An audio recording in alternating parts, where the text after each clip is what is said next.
¿Qué sucede en el país? Tendencias del acontecer nacional en Análisis Situacional. Bienvenidos a Análisis Situacional. Les recuerdo nuestros horarios: domingos 11 de la mañana y 8 de la noche, y los lunes a las 8 de la noche. Hoy nos acompaña Daniel Quintero, periodista de investigación, productor audiovisual, muy conocido por la realización de documentales como Conexión Cúcuta, Una verdad escondida, ¿Qué está pasando en Venezuela?, El Guri, Golpe eléctrico. Fue Premio Nacional de Periodismo en el año 2021. Bienvenido, Daniel, ¿cómo estás? Señor, muy bien, Oscar. Muchas gracias por la invitación. ¿Cómo anda todo? Estás regresando de Colombia. Sí, señor. Colombia ya entró en campaña electoral. Sí, señor. Los favoritos, Gustavo Petro. Correcto. Y Federico Gutiérrez. Gustavo Petro, líder de la centroizquierda, del progresismo colombiano. Sí. Y Federico Gutiérrez, líder de la derecha, Sí. y candidato del uribismo. ¿Cuál es la situación en esta temporada electoral que apenas inicia en Colombia? Bueno, Colombia, que es un país, como conversábamos, tiene una ambivalencia, ¿no? Viene buscando, no desde ahora, viene buscando cambios desde hace más de medio siglo. Sí, sí. Ahora... Cambios que no se han producido porque Colombia tiene una de las oligarquías más conservadoras. Así es, bueno, este mes de... Y terribles de América Latina. Así es, este mes de abril se cumple un nuevo aniversario del asesinato de Jorge Eliezer Gaitán. Más de medio siglo ya de haber sido asesinado. O sea, Colombia está buscando un camino diferente. ¿Y qué pasa?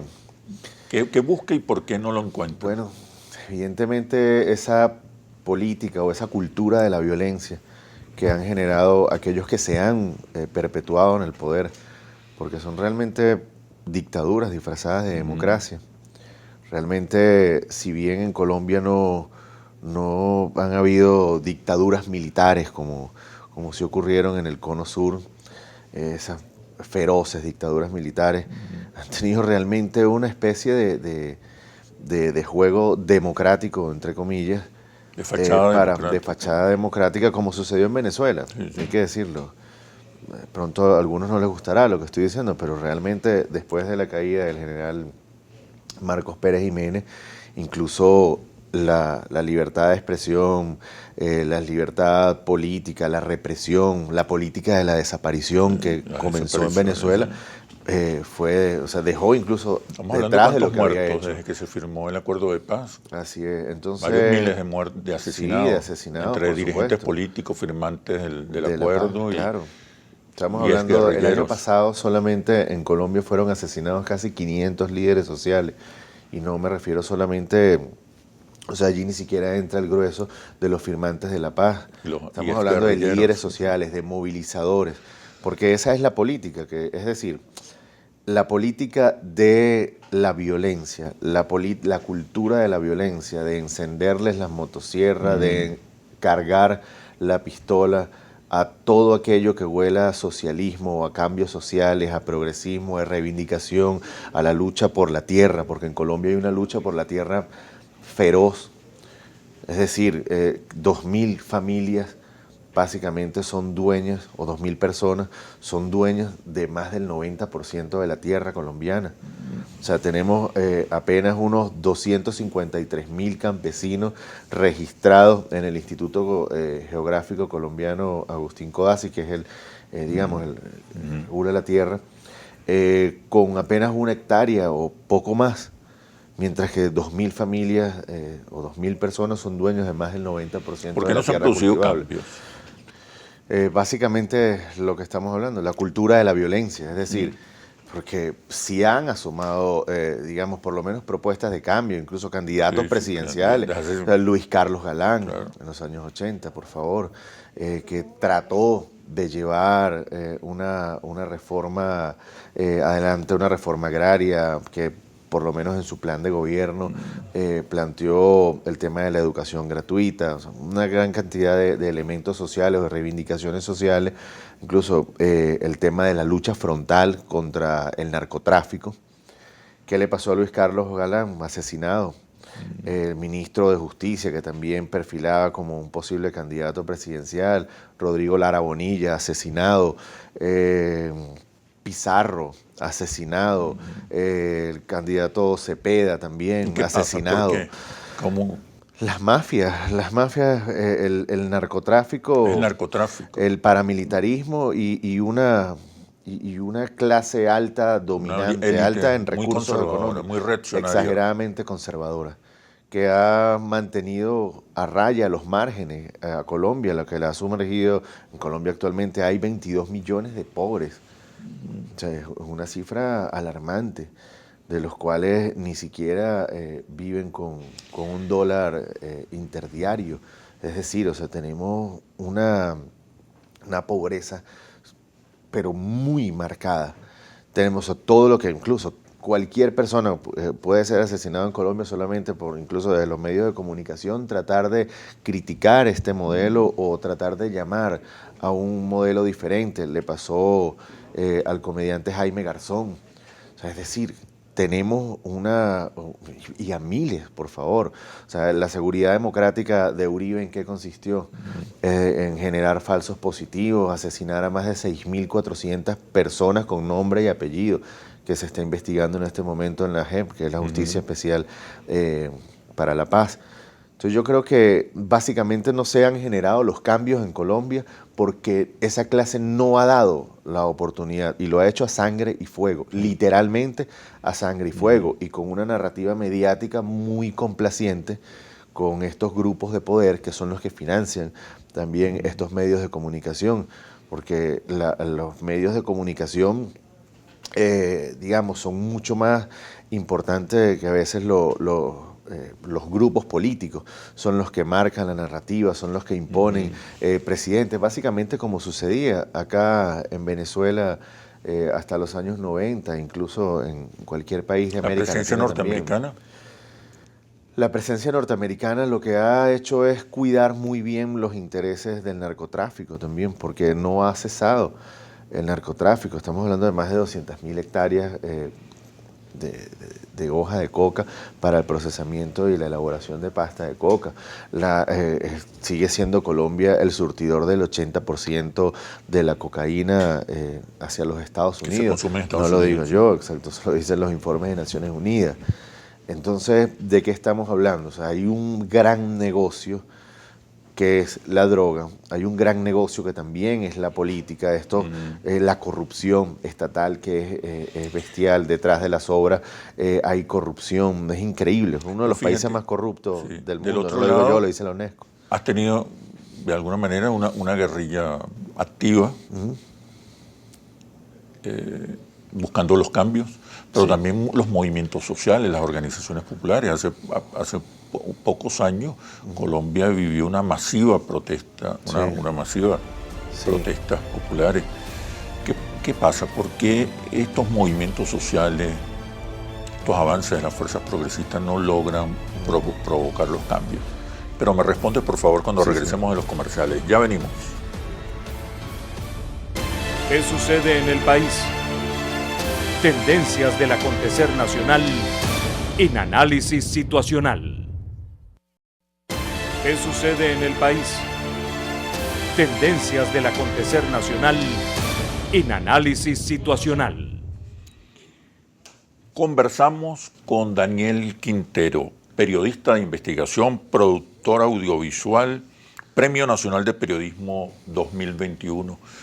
Te preguntaba, Daniel, sobre por qué los avances que ha habido de las fuerzas populares, una guerrilla que en algún momento fue muy combativa.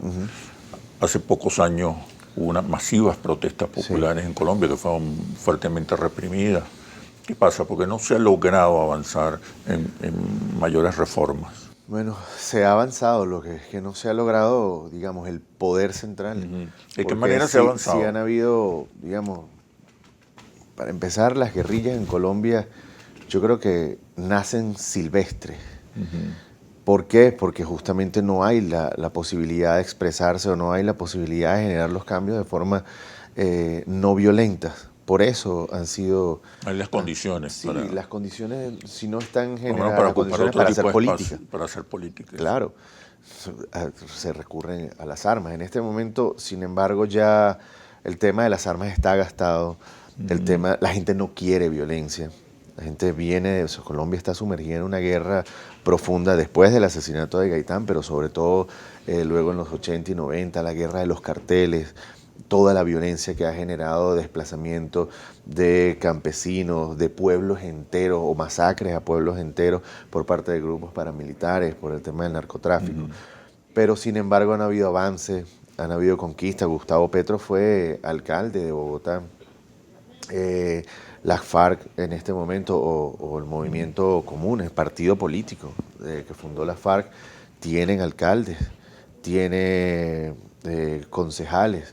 Es decir, o sea, sí hay un acercamiento al poder, pero en medio de un contexto de violencia. En medio de un contexto de mucha violencia. Fuerte. En el año 2019, en octubre, noviembre del año 2019, vimos en Colombia una Colombia movilizada, porque está cansada de que una carrera de medicina cueste $1.000 al mes. De que la medicina es privada en Colombia. La medicina es y la privada. Educación superior. La educación superior mayoritariamente es privada y las que son públicas pues hay que pagar primas. Entonces al final pocas, ¿no? Sí, y son muy costosas. Entonces la carrera de Derecho, una de las más caras.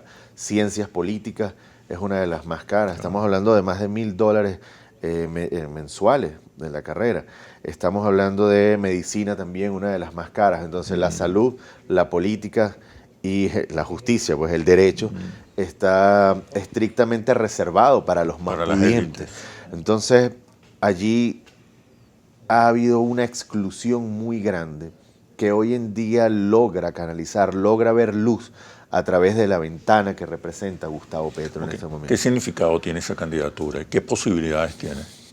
La verdad, el pacto histórico, creo que, bueno, acabamos de ver unas elecciones legislativas. Vimos el partido que más sacó representantes en la Cámara, que más senadores sacó, es el partido que más votos obtuvo, el Pacto Histórico. Como nada más y nada menos, incluso su candidata a la vicepresidencia ahora, Francia Márquez, viene de las montañas del Cauca, de un pueblo que también ha estado sumergido en la violencia, en el narcotráfico, digamos que viene por primera vez una representante de extracción popular. Y es la primera vez que se presenta una candidatura con opciones claras triunfo. De triunfo, sí. El progresismo creo que es irreversible, al menos de que... ¿Qué puede pasar? ¿Cuáles son las amenazas a esa candidatura y a esa Evidentemente es una amenaza incluso hasta de muerte. A Petro ya le han hecho atentados. A Francia Márquez, sin ser candidata, hace un año le hicieron un atentado. Está en la lista. Sucias, las Águilas Negras, campañas sucias, por supuesto, que van a una segunda Venezuela, que van a convertir a los colombianos en pobres, cuando estamos hablando de que 22 millones de colombianos viven en la pobreza. Lo que ocurrió en Venezuela es una cantidad de factores multidimensionales que fueron generados por una clase política, que fue generado de forma quirúrgica para generar un malestar, un desgaste psicoemocional de los sujetos sociales venezolanos. Es decir, la sociedad venezolana fue sometida a una guerra quirúrgica muy bien planificada, mientras que en Colombia era ese libre mercado que venía funcionando firmado con los Estados Unidos desde el 2009,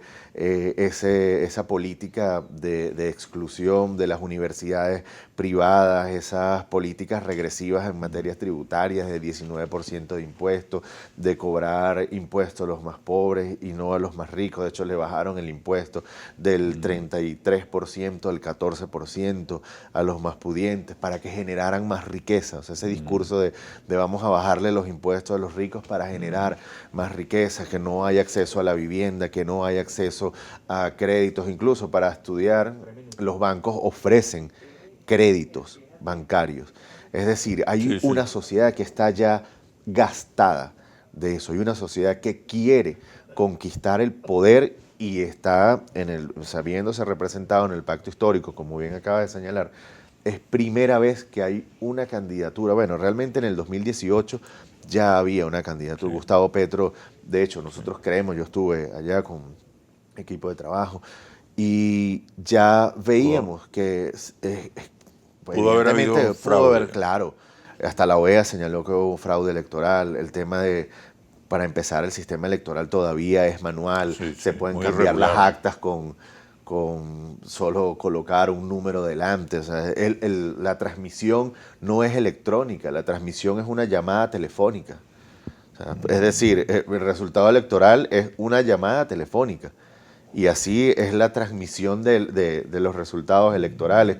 A las 4 en punto de la tarde cierran, así tengan 50.000 personas fuera del centro electoral. Puedes votar hasta en los centros comerciales.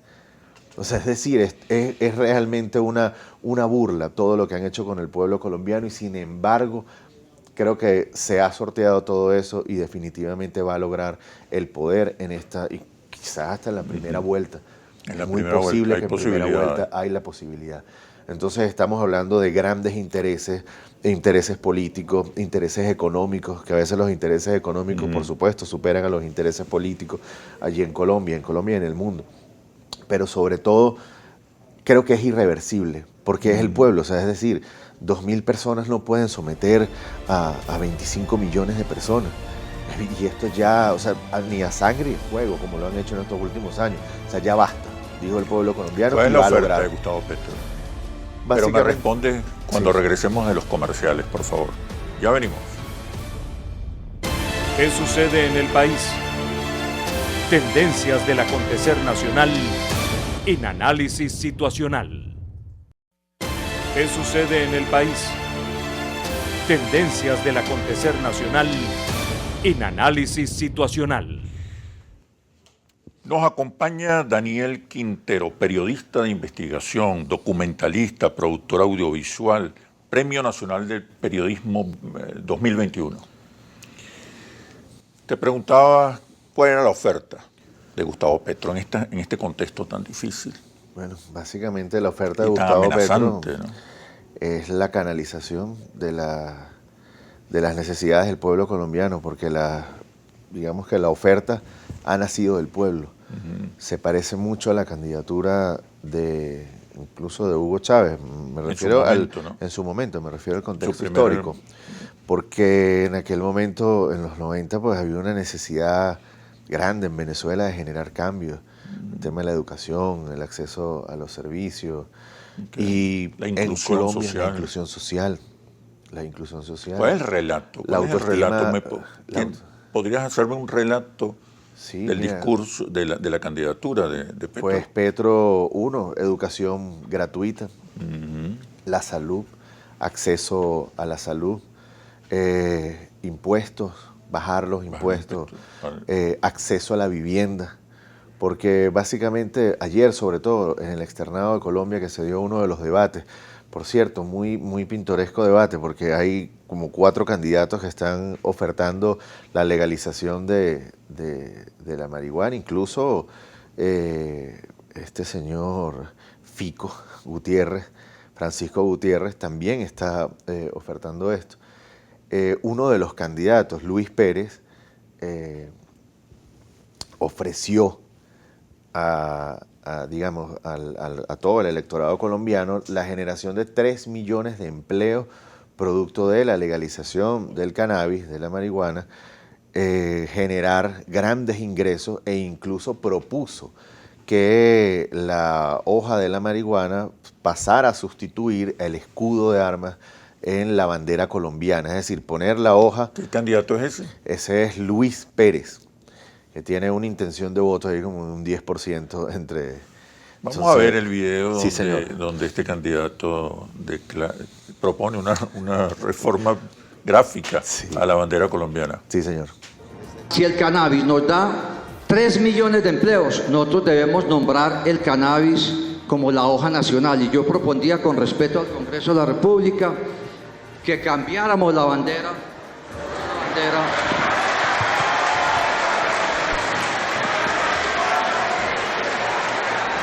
Muchas gracias. Gracias, candidato.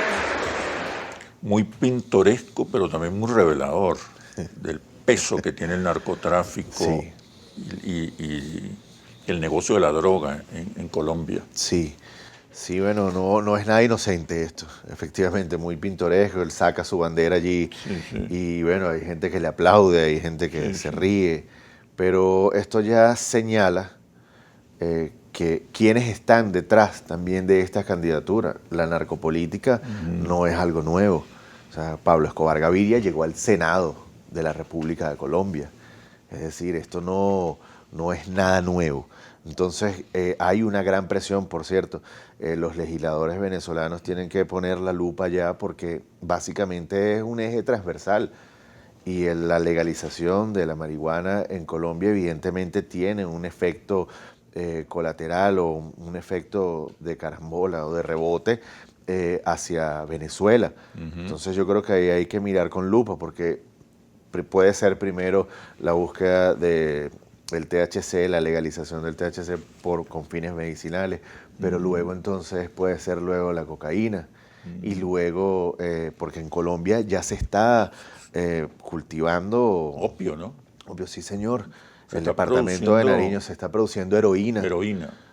Hace pocos días un baterista de una famosa banda norteamericana, Foo Fighters, falleció por una sobredosis. Tenían un toque este fin de semana pasado, ahorita a finales de marzo, y fue encontrado muerto el día del concierto en su habitación con una sobredosis y en su cuerpo. El informe de la Fiscalía lo publiqué en mi cuenta Twitter, @dequinterotv10.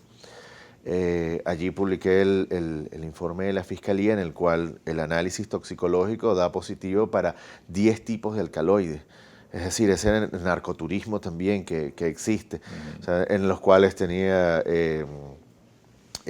cocaína, THC, marihuana, antidepresivos y un opioide de fabricación artesanal. Es decir, en el departamento de Nariño se está produciendo desde hace un tiempo heroína. Esa heroína está en las calles de Colombia, esa heroína tiene también su... Y hay un narcoturismo. Sí, hay un que busca esta oferta abierta de, sí, en droga. Bogotá, en el centro de Bogotá. Drogas fuertes, además. Sí, es muy fácil. Desde en los hoteles, los hostales, en las tiendas, es muy fácil conseguir mezcalina, LSD, cocaína, marihuana es algo muy sencillo de conseguir. En cualquier lugar lo puedes conseguir. Pero la cocaína, ves a la gente consumiéndola en las calles, es normal. Sí, no es nada... en cualquier baño de algún restaurante, de algún sitio público, ves a la gente consumiendo cocaína, es normal, de verdad, eso en Venezuela no se ve de esa forma, por favor. Entonces tienes también una especie de narcoturismo, pero a la vez un narcosistema o un sistema complaciente porque también tienen las zonas de tolerancia a eso. Si vamos a la avenida Caracas, allí en Santa Fe, en Bogotá, tienes áreas de prostitución enormes, es decir, ¿cómo comparar? A ver, geográficamente, es como la Castellana y Altamira, más o menos, en distancia. Estoy hablando de miles de mujeres, y droga. Sí, droga. Es increíble. De hecho, el club más importante de la zona de tolerancia de Bogotá pertenecía a alias Otoniel. Nada más y nada menos que el Clan del Golfo, que es el cartel de narcotráfico más poderoso del planeta. Entonces, ¿qué es lo que tenemos allí? Bueno, algo que tiene que, bueno, los legisladores venezolanos están allí con la lupa porque se nos puede venir una avalancha de drogas, que bueno, si bien la Fuerza Armada la ha combatido, lo hemos visto. O sea, todo lo que está ocurriendo en Apure también es pelea contra grupos de narcotráfico. Mira, es obvio que las fuerzas más conservadoras, más reaccionarias, van a impedir un eventual triunfo de Petro en estas próximas elecciones del 29 de mayo, ¿no? Sí. Eventualmente, si Petro llega al poder, podríamos pensar que se avecina un escenario de confrontación violenta, de enfrentamiento, que pueda atemorizar a los electores antes de los comicios. Ha estado ocurriendo. Y pues ese miedo a lo que vendrá, la violencia que vendrá, puede debilitar las posibilidades de la candidatura de Petro. Pero respóndeme, por favor, cuando regresemos de los comerciales.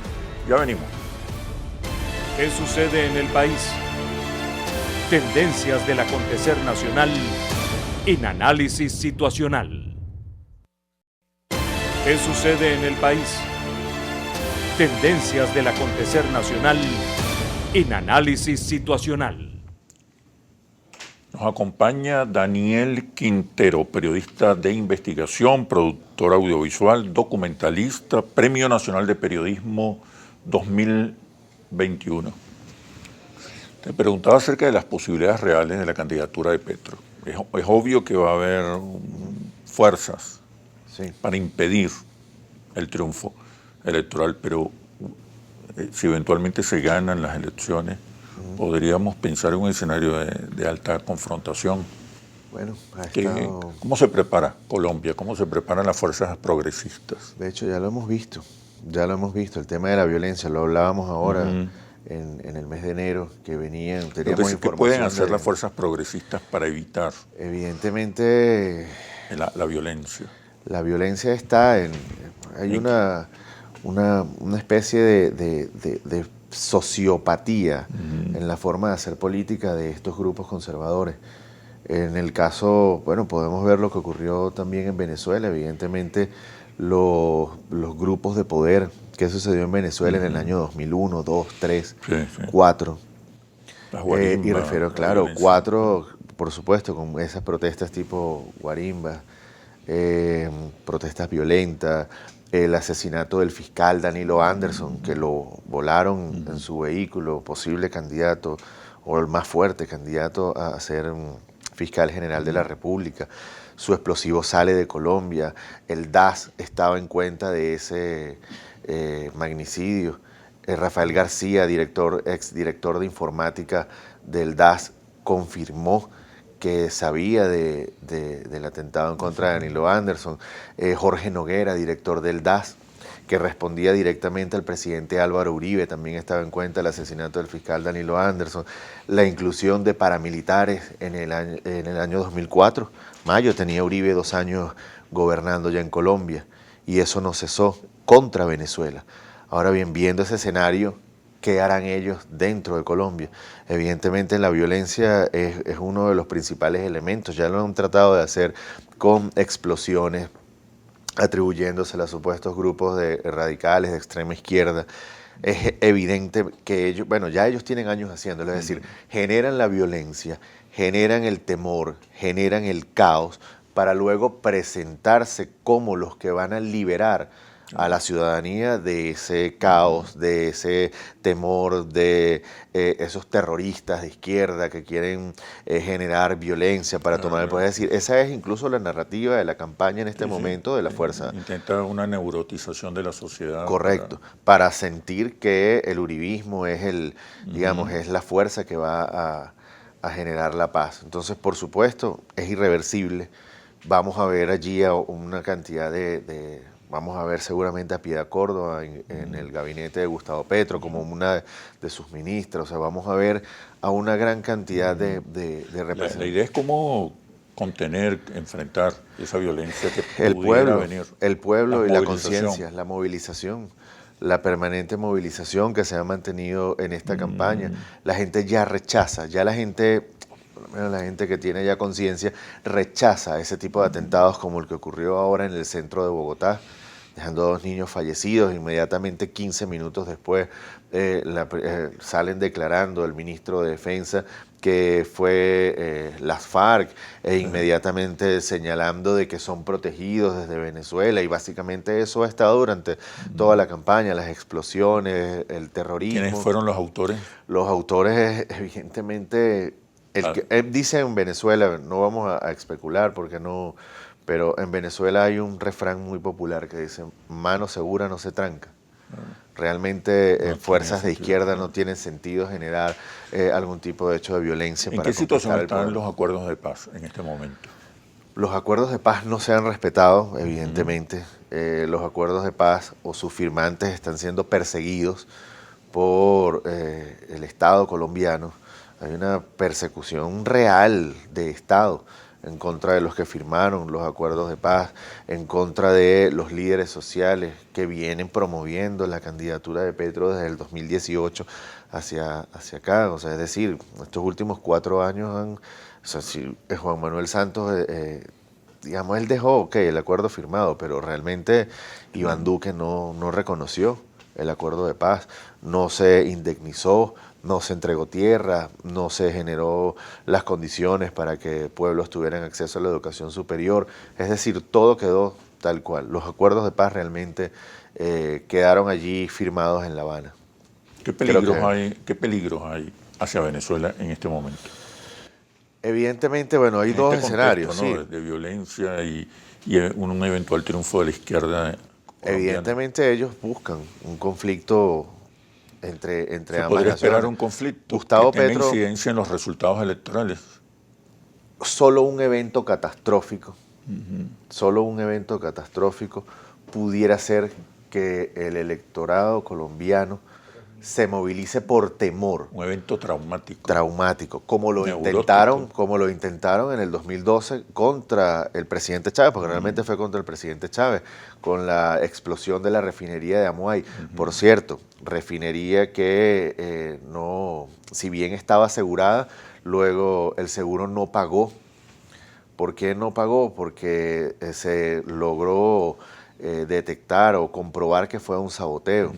Y resulta que la aseguradora de PDVSA o de esas instalaciones estaban vinculadas a Rafael Ramírez, a unos familiares de Rafael Ramírez. Entonces creo que buscarían un evento catastrófico para tratar de generar una desmovilización. Entre Venezuela y Colombia, por supuesto, claro, pero sobre todo dentro de Colombia. Ahora bien, Gustavo Petro prometió que apenas el primer decreto presidencial será aperturar la frontera y restablecer las relaciones diplomáticas y comerciales entre las dos naciones. Entonces, evidentemente, siempre van a haber unas fuerzas oscuras allí moviéndose entre sombras para generar violencia y, por supuesto, regresar al poder. En Venezuela ocurrió. El presidente Chávez fue derrocado. Sí.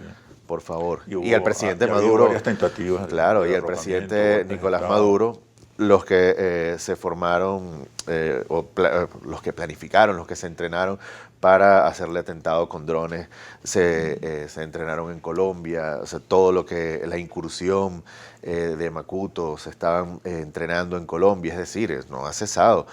O sea, la guerra contra el presidente Nicolás Maduro y contra Venezuela ha sido sin límite. Es decir, guerra de comunicaciones, de sanciones, de contrabando, guerra de narcotráfico, guerra diplomática, electrónica, de telecomunicaciones, de todo lo que ha ocurrido en Venezuela. Creo que es para escribir un manual de guerra sin límites. Es una forma de atacar a un Estado para desmembrarlo, y el pueblo ha resistido. Por cierto, el pueblo venezolano hoy en día también reclama ya reivindicaciones, si bien ya entendió o ha entendido, o necesita también algunas personas entender con mejor comunicación qué es lo que ha ocurrido en Venezuela en estos últimos años. Ya la gente empieza a retornar. Creo que hay la posibilidad de conquistar nuevos espacios, pero evidentemente hay que cambiar la narrativa y hay que cambiar las acciones y generarle servicios a la gente, que es como lo que está ocurriendo en Colombia. Entonces vamos a ver ahorita un escenario en América Latina. Brasil es irreversible. El triunfo en Brasil. Lula va a llevarse el triunfo. Es decir, entonces tendremos una especie de primavera latinoamericana, por llamarlo de alguna forma. Sí, en ese contexto geopolítico, ¿cuál es el rol que le ha sido asignado a Colombia? Respóndeme, por favor, cuando regresemos de los comerciales. Ya venimos. ¿Qué sucede en el país? Tendencias del acontecer nacional en Análisis Situacional. ¿Qué sucede en el país? Tendencias del acontecer nacional en Análisis Situacional. Nos acompaña Daniel Quintero, periodista de investigación, documentalista, productor audiovisual, Premio Nacional de Periodismo 2021. Te preguntaba, En ese contexto geopolítico, ¿qué rol se le asigna a Colombia? Bueno, Colombia tiene en este momento no solamente el llamado a comenzar a construir la paz en Colombia, también de reconstruir los afectos con Venezuela y con América Latina en general. Serían los retos y esto, por supuesto, con el gobierno de Petro. Claro, el reconocimiento del presidente Nicolás Maduro, 180 naciones lo reconocen. Creo que esto del tema del gobierno paralelo se cae. Eso ya se desinfló. O sea, todo la base de operaciones que fue Colombia para atacar a Venezuela, bueno, se desmoronó. Se desmoronó. Por eso grandes intereses perdiendo todas esas cuotas de poder son peligrosos.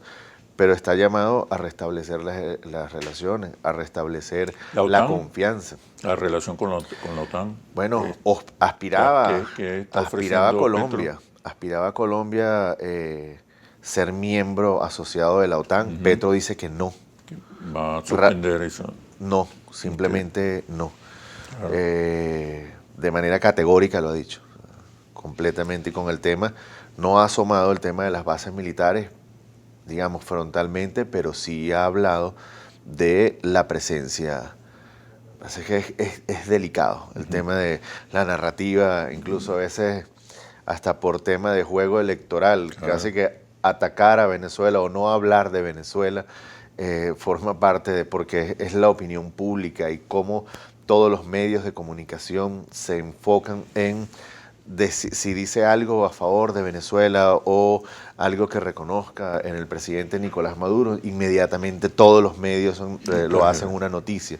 Entonces, la revista Semana, El Tiempo, Noticias Internacionales, CNN, City TV, Caracol, o sea, todos están allí con una lupa viendo esa candidatura para tratar de extraer cualquier cosa. Como investigador, como documentalista, ¿qué peso estás observando tú que tienen ahora dentro del arsenal militar, político, diplomático, los medios de comunicación, las noticias falsas, la desinformación, la contrainformación, sí, la mentira abierta? Evidentemente las guerras están... La angustia, la neurosis. Sí, evidentemente la neurociencia forma parte fundamental del eje del vivir de la ciudadanía, la interconexión, las telecomunicaciones, o sea, la interconexión que hay. Cada vez tiene más peso. Mucho más peso, o sea, ya la gente no tiene que vestirse, bajar o salir, abrir la puerta, buscar. Tú que eres documentalista, por investigador, ejemplo. ¿Cómo ves a la izquierda, cómo ves la gestión de la izquierda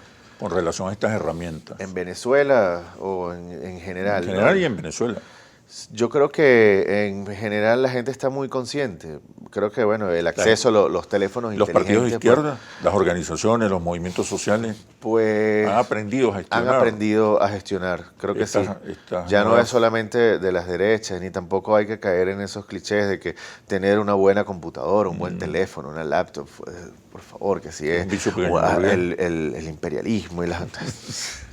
Ya, por favor, estamos a estas alturas de la vida de Occidente, yo creo que ya sabemos que las telecomunicaciones, la información, la televisión pasó ya casi que a un segundo plano, son las redes, o sea, este programa en las redes de comunicación tienen más acceso a veces. No están hechas para informar, están hechas para desinformar. Para desinformar, claro, y emocionar. Claro, o sea, la gran industria de Hollywood no solamente está hecha para entretener, también para condicionar y ideologizar. Por ejemplo, una película llamada El Justiciero, me imagino que muchos aquí la han visto, con Denzel Washington, es una... sí. Todos la han visto. Bueno, en la primera película, si vemos quién es el villano, bueno, los villanos es la mafia rusa, correcto, y el líder de esta mafia asesina, narcotraficante, se llama Vladimir Pushkin. O sea, en serio, esto... Ya desde ahí, o sea, es un Hollywood que funciona para eso. Es el nuevo Hollywood. Claro, que funciona justamente para condicionar la mente de los ciudadanos para hacerlos tener una inclinación ideológica. Es decir, simplificándolo, es hacer pensar al dominado como si fuera el dominador. Entonces, el tema de las noticias falsas, lo hemos visto ahorita con el conflicto Ucrania-Rusia. Todo el manejo de información que hay en este momento.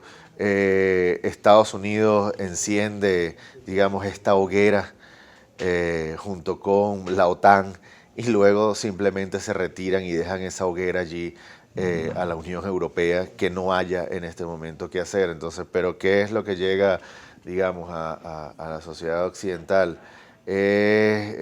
Rusia, es la construcción de narrativa del personaje malo, malévolo, que quiere el poder, que quiere con fuerza, autocrático. Sí, por favor. O sea, yo creo que el mundo no se debate entre comunismo y capitalismo. Yo creo que ya debemos ir avanzando hacia una era incluso post-capitalista, a generar. Yo creo que esta lucha de los pueblos hoy en día... Post-neoliberal también. Sí, post-neoliberal. Yo creo que está buscando es la sociedad del conocimiento, generar las sociedades del conocimiento. Si vemos cómo era el sudeste asiático hace 70 años, 60 años, eran mucho más pobres que América Latina, mucho más pobres. Y no tenían los grandes recursos energéticos, minerales que tienen estos países, o sea, nuestros países. Nosotros tenemos que ir hacia lo que hicieron en el sudeste asiático. Generaron sociedades del conocimiento. ¿Qué sucedió? Se fueron. O sea, despegaron. Nosotros creo que debemos de ir a eso, a la generación de sociedades del conocimiento, y esto se hace, pues, transfiriendo el poder hacia la sociedad. Creo que eso es lo que está buscando la sociedad, tener acceso al poder, tener acceso a las redes de comunicación, tener acceso a la formación académica. Implica un fortalecimiento de los movimientos sociales, los movimientos populares, la organización. De todo, incluso hasta de las telecomunicaciones, porque, por ejemplo, ¿cómo accede a la información alguien que vive en el estado Apure? Muy difícil, le llega más la noticia de Colombia que digamos que las propias de acá de Venezuela. La televisora colombiana llega más fácil a Apure, o las radios, la moneda circulante en Apure, en el estado Táchira, en el Zulia es el peso. Entonces allí hay que generar una soberanía financiera. ¿Qué está haciendo el gobierno bolivariano para afirmar su identidad? En este momento, ojo, hay un conflicto en Apure que creo que tenemos que colocar allí. Hay una gran inversión por parte del Estado, no solamente en recursos económicos, en hombres, en disposición, en estrategia, porque nos querían meter una guerra por allí. Eso es real, el Estado está combatiendo. Las Fuerzas Armadas han logrado contener y desalojar. Sí, de hecho la cantidad de explosivos... Son fuerzas terroristas, ¿no? Sí, que supuestamente el Frente 10 de la FARC, etcétera, no. Un grupo narcotraficante, terrorismo, porque están usando el terrorismo. Pretende ocupar esos espacios. E ir generando una cabeza de playa ahí para ir avanzando. El tema de la conformación de estas bandas en los barrios. El tema de cómo el Coqui, el Partido Primero Justicia, intentó llevarlo a ser un líder social para luego convertirlo en concejal para las elecciones del 2000. Claro, en las elecciones, así como quién era el encargado de Valle, Coche y Santa Rosalía, el diputado José Guerra, que generó allí una empatía con estas bandas, un financiamiento con estas bandas. Esa camisa donde sale ese señor Carlos Rebete, alias el Coqui, con una camisa de Primera Justicia real. O sea, ellos lo querían llevar a hacer, es como la narcopolítica o la parapolítica, más o menos como ocurre en Colombia. ¿Qué pasa? Todo esto que ha estado ocurriendo en Petare, ahora aparecieron unas bandas allí en los llanos, en Guárico, que extorsionan con una cantidad, el Tren de Aragua, con fusiles, granadas, financiamiento, todo un asesoramiento. Fuerzas terroristas que van a ser utilizadas eventualmente para un proceso de desestabilización, confrontación, asedio. Cuando llegase el momento de la confrontación, activaban estas células. El Estado ha venido desarticulando eso. Yo lo he visto, he tenido la oportunidad de verlo personalmente, desde el Comando Estratégico Operacional, cuando estuvo allí el almirante jefe Ceballos, nos tocó viajar, verlo. A mí en lo personal, en viajes de investigación y de trabajo, cómo se incautaban 50 granadas de 40 milímetros, que las estaban metiendo estos grupos. Yo lo vi, esto lo vi con mis propios ojos. Yo tengo imágenes, fotografías, venían de Colombia. O sea, meter granada, armamento, todo eso, la cantidad de armas que ha incautado. Yo creo que la comunicación se ha quedado muy corta, sí, porque la cantidad de explosivos, armas que se han incautado en estos últimos años por parte de la Fuerza Armada Nacional Bolivariana impidieron el escenario de caos total al cual nos iban a sumergir. Luego ya de la guerra financiera, mediática, etcétera, que le habían aplicado al pueblo, la migración, etcétera, ya un conflicto armado pudiera parecer inminente o tratar de confundir y decir que eran las fuerzas populares tratando de tomar el poder debido a un régimen que los estaba oprimiendo. Bueno, Daniel, muchísimas gracias por este análisis situacional. Bueno, espero verte pronto, sí, seguir conversando. Ya viene la primera vuelta en Colombia, esperemos ahí conversar por esos días. Nos vemos en un próximo análisis situacional. Recuerde, no basta con estar informado, hace falta análisis situacional. Hasta pronto.